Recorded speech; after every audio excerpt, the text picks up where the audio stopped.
As you can see, we have been metamorphosing into an atmosphere of tranquility despite the economic growth of this globalized village, which is even becoming exacerbated with our medulla oblongata plus a blue, which is not cumulus.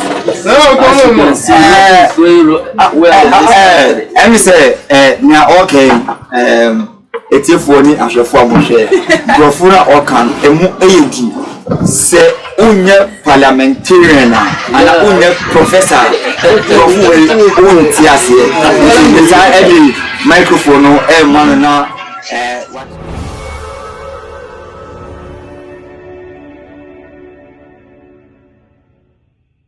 no mo aka ediba na o era kronimu na agent for me na omo enomu nsem na ekoso ewo oman aha eye makuma so asem like let's describe na wajab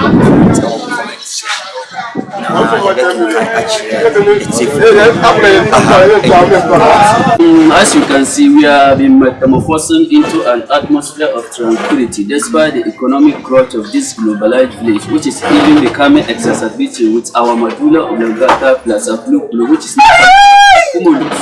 As you can see, it's going well. Let me say, now okay, it's a funny as a form of share. Profuna Okan, say unye parliamentarian and unye professor profu untiase nza every microphone no man na wa church ye nia okan na asiye god no kan na asichire ewo ana kore ade enye da ya frame anya kwa we ko tena I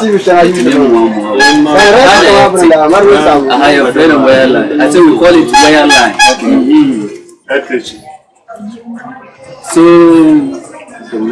we should talk about the government, the politics, any of them. As you can see, it's like we don't choose this life, it chooses us. Even if we vote or we didn't vote, still it can't help us.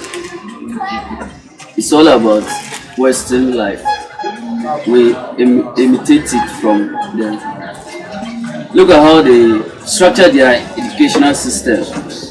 For them, any subject, any work you want to do, that's the subject you will do in school or at school. But for Ghana here, you are going to carry about 8 subjects or 8, 9 or 10 in one head. In one head, how can you manage with this all 10 subjects?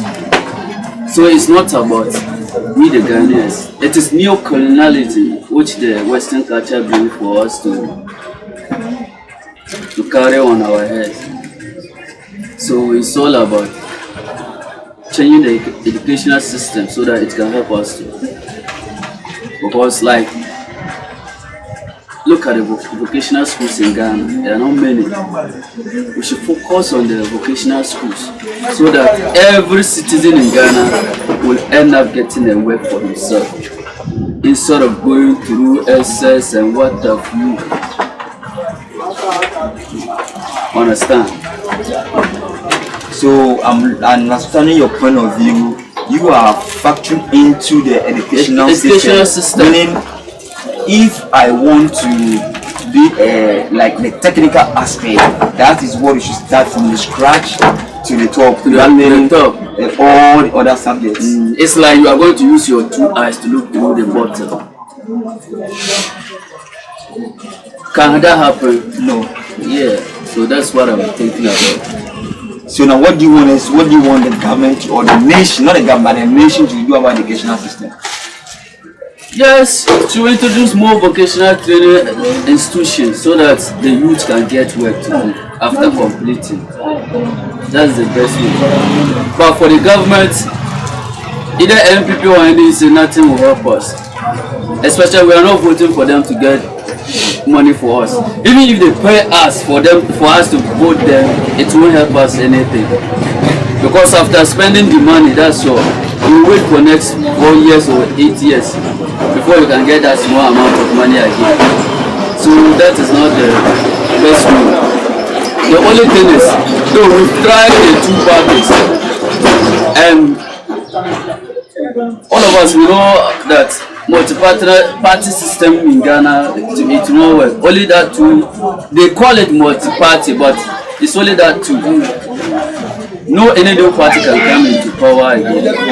So we've tried the two of them, but they said two heads are better than one.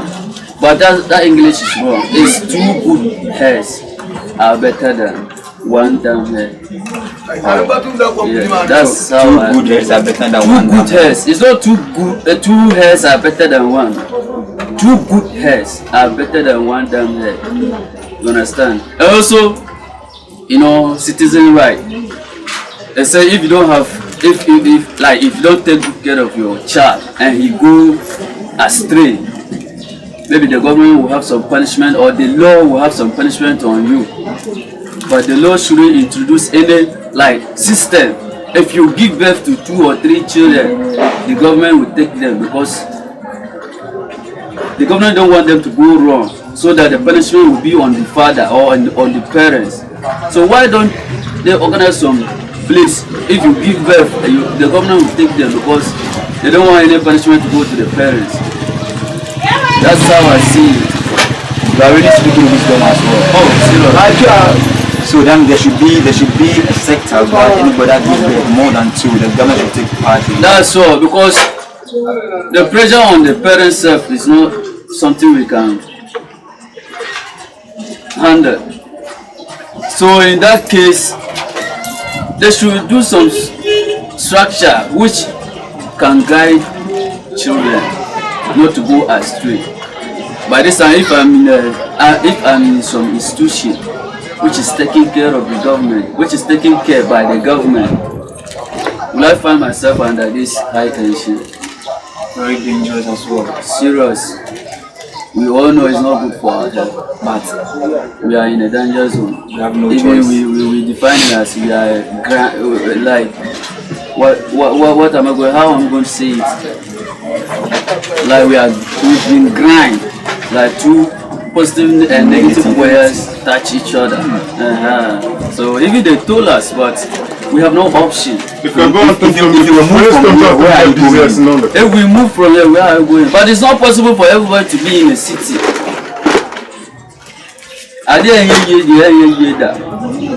It's not by force for all of us to be in a city. Some deserve to be in the rural areas and the urban areas. Not all of us are meant to be in the city. That's how I say it. You have to ask questions so that I can give answers. Okay, so now what I want to ask you, based on what you are saying, is based on the educational sector, according to your words. So now with this education sector, what you want the government to implement, do you think it will be of a better thing to the nation? That's the only possible way we can survive in Ghana.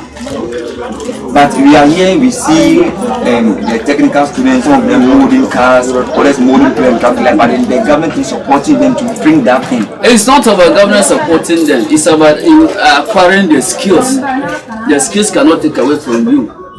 Even a cool pot and you finish school and you can mold, it's better. It's better than somebody who don't even have a handwork. It's not about like the salary you receive at the end of the month. Nothing can help you. I'm telling you, look at most teachers in the rural areas, even bicycles, some of them cannot buy. To account 3 block house rooms, some of them cannot go. But that one is based on family ties. When you go to North, that one is different. But for educational system, I think more vocational institutions should be introduced. That's all. More vocational institutions to be introduced. That's what I'm saying. That we've been here and then we've seen the technical schools, some of the students. You know, because I once saw a guy who did a traffic light, which is a solar system, in which the car passes through. When the light goes off, the traffic works with a solar system. Yeah. But I think it is something the nation should support such people. But we are here, we see them, it doesn't work, we just ignore them. But we see they will find themselves in other companies working as casuals. What about that? So don't think the government of the private or the nation as a whole. That one is true, but as you can see, for this our democracy, they say governing by the people, from the people, and for the people. But when they come to power, it tends to survival of the fittest. They find for themselves, not for us. Anytime there is election or something like how they normally do rally, you can see MP, son or child inside.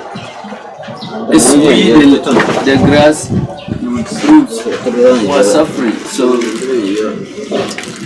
for that one, government have to take part, but he has a limit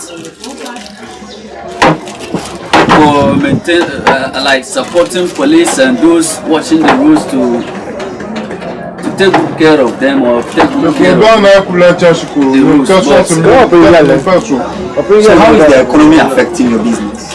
Your you personally, how is the economy affecting your business or your work?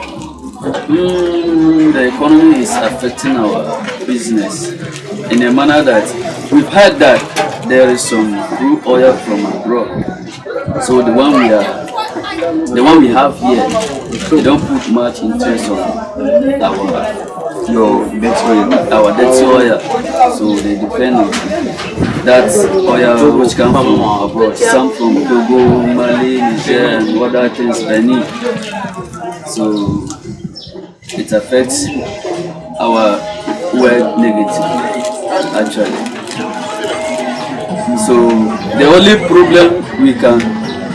way we can solve it is to buy those oil from abroad, so that they can focus on dirty oil. So that means they are patronizing the oil from other countries, ignoring what you people we have in our country here. So how will we grow? If something like this possible way we can grow. There's no possible way we can grow unless there is a ban put on the oil from abroad. That's the only way we can survive with this business. Okay, I will thank you very much. Let me just move straight to